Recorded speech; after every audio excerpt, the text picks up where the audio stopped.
अस्मदाचार्य पर्यंताम वंदे गुरु परंपराम। अनंत coat ब्रह्मांड नायक श्री राघवेंद्र सरकार, अकारण करुणा करने वाली जगत जननी श्री किशोरी जू, व्यास पर मंच पर विराजमान व्यास स्वरूप श्री व्यास जी महाराज, गुरुदेव समान परम पूज्य वैष्णव सम्राट श्री मोहनदास जी महाराज, सायलाथी पधारेला माधवदास जी महाराज, कमिजड़ाथी पधारेला परम पूज्य श्री जानकीदास जी महाराज, मुद मंगल में संत समाजू समक्ष विराजमान राघवेंद्र स्वरूप श्री राम भक्तो, આજે આપણે સૌભાગ્યશાળી છીએ કે આવા સુંદર પ્રસંગમાં જોડાયા છીએ। જેમ કે પૂર્વ વક્તા આપણને કહી ગયા કે આપણે દાન ક્યાં આપવું, દાન સત્પાત્રને આપવું, સારી જમીનમાં દાન આપવું। કિસાનને ખબર હોય કે આપણે વીજ નાખીશું તેમાંથી આપણે વધારા પર વળતર મળશે, એવી રીતે દાતાઓને પણ ખબર હોવી જોઈએ કે અમે દાન આપીએ તો અમને પણ રાઘવેન્દ્ર સરકાર ફરીથી વળતર એનાથી વધારા દાન આપે અને એમાંથી ફરી અમે પુણ્ય કમાઈએ। આ એક સંસ્થા છે।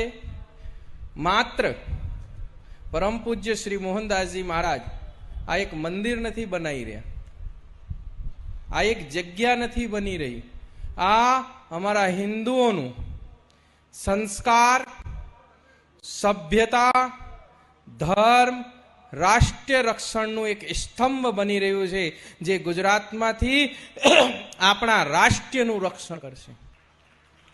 એટલે આપ બધાને નિવેદન છે, જેને જોડે જે છે, ફૂલ નહીં તો ફૂલની પાખડી આ શુભ કાર્યમાં તમે આપીને પુણ્યના ભાગી બનો। આ સમાજનું અને રાષ્ટ્રનું રક્ષણ કરવું હોય તો 5 વસ્તુઓ આપણા સમાજમાં અપનાવવી પડશે, આપણા ઘરમાં અપનાવવી પડશે।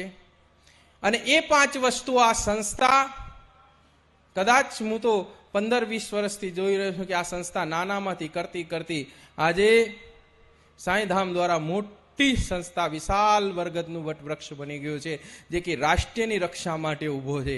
એમાં સર્વપ્રથમ સંપર્ક, આ સંસ્થા સંપર્ક કરી રહી છે, સતત સંપર્કમાં રહે છે, નાનાથી લઈને મોટા સુધી। સંપર્ક પછી સેવા, સેવાના દરેક કાર્યોમાં સંસ્થા આગે રહે છે। સેવા સાથે સત્સંગ, દરરોજ કોકનો કોક સત્સંગ મહારાજજી દ્વારા થાય છે, સંસ્થા દ્વારા થાય છે। અને સત્સંગ સાથે સાથે સ્વાધ્યાય, આ સંસ્થા બાળકોને એવા સંસ્કારો અને સ્વાધ્યાય, આજે તમને ખુશી થશે, દાતાઓને આપણા ધર્મ ગ્રંથો આપવામાં આવે છે। એટલે સ્વાધ્યાય એટલે એ નથી કે તમે તમારા બાળકોને મોંઘા સ્કૂલોમાં, મોડર્ન સ્કૂલોમાં ભણાવો, એ સ્વાધ્યાય નથી। સ્વાધ્યાય એ છે ગીતા, ભાગવત, રામાયણ, એવી વસ્તુઓનું અધ્યયન આપણે આપણા સંતાનોને કરાવીએ, એ સ્વાધ્યાય છે।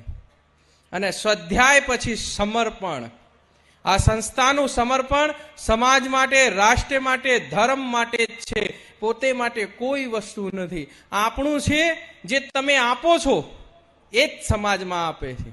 સમાજના 2 વિભાગો છે, એક નિમ્ન વિભાગ છે, એક મોટો વિભાગ છે। એક વિભાગ જોડે ઘણા બધા પૈસા છે, એક વિભાગ જોડે પૈસા નથી। તો આ સંસ્થા માત્ર મોટા વિભાગ જોડે થોડું થોડું ધન લઈને અને જે વિભાગ જોડે કશું જ નથી એને આપે છે। એ કાર્ય પરમાત્માનું છે, પરમાત્માને આપવું જોઈએ, પરંતુ પરમાત્મા બધી જગ્યાએ નથી પહોંચી શકતા। એટલે આપણા વચ્ચે પરમ પૂજ્ય શ્રી મોહનદાસજી મહારાજ જેવા સંતોને રાય છે અને એના માધ્યમથી 2 વિભાગોમાં સમતલતા આવે, એને સુધી પહોંચે છે। એટલે આપ બધા ધ્યાન રાખજો, આ 5 વસ્તુઓ જે મેં કીધી છે ઘરમાં અપનાવજો, જે આ સંસ્થા કરી રહી છે, કારણ કે એનાથી રાષ્ટ્ર મજબૂત થશે। અત્યાર કુપોષણ છે, આખા જગતમાં કુપોષણ છે, પરંતુ આ સંસ્થા 2 પ્રકારના કુપોષણો આ જગતમાં છે। એક આહારનું કુપોષણ છે અને એક સંસ્કારનું કુપોષણ છે. પરંતુ આ બે કુપોષણોને દૂર કરવા માટે આ સંસ્થા ઊભી થઈ રહી છે, જે ગરીબોને આહાર આલશે અને જેને જોડે બધું જ છે એને સંસ્કાર આલશે. એ સંસ્થા એવી રીતે ઊભી થઈ રહી છે.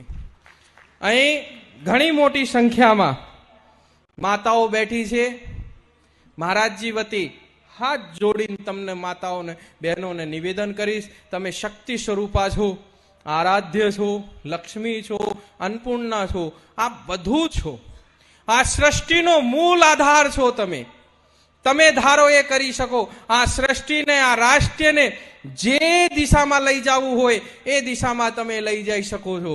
કારણ કે તમે ધારો તો તમારા આંગણે રામ અને કૃષ્ણ રમી શકતા હોય, પરમ પિતા પરમાત્મા તમારા આંગણે રમી શકતા હોય, તો તમે ધારો એ કરી શકો છો.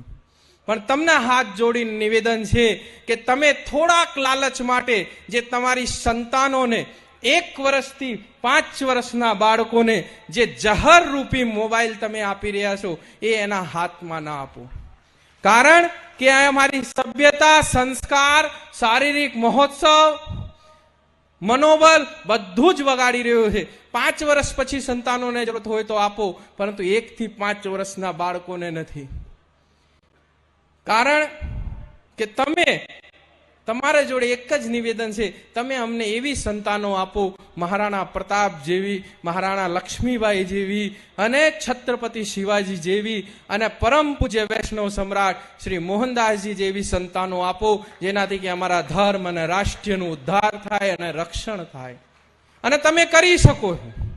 પરંતુ થોડાક સમય માટે, થોડાક લાલચ માટે આ મોબાઈલ રૂપી જહેર અને આપણી સંતાનોને સારો ખોરાક આપો, જેનાથી કે એને બલવંત થાય. અત્યારે અમે જોઈ રહ્યા છીએ, કરોડો રૂપિયા આપણા ઘરમાં છે, પણ સંતાનોને સારું ખોરાક અમે નથી આપતા. કાજુ બદામ અમારા ડબ્બામાં હોય, માત્ર ને માત્ર અમારા આવેલા મહેમાનો માટે હોય છે, બાળકો માટે નહીં. એના બહારના જંક ફૂડ કે પડીકાઓનું ઝેર આપણે ખવડાવી રહ્યા છીએ. જ્યાં સુધી એનો મનોબળ અને શરીર મજબૂત ના થાય ત્યાં સુધી એ સમાજને શું પ્રેરણા આપશે? એટલે આ સંસ્થા જે કાર્ય કરી રહી છે એ સંસ્થાને ખૂબ ખૂબ ધન્યવાદ છે કે અમારા હિન્દુ ધર્મ, સનાતન ધર્મની રક્ષા માટે, એના સંસ્કારોના રક્ષા માટે, એના ધર્મની રક્ષા માટે આ કાર્ય કરી રહી છે. એટલે એમના દિલથી અને મનથી ખૂબ ખૂબ અભિનંદન અને ખૂબ ખૂબ આભાર. અને તન, મન, ધનથી જ્યાં કંઈ તમે મદદ કરી શકો, આ એક ધર્મરૂપી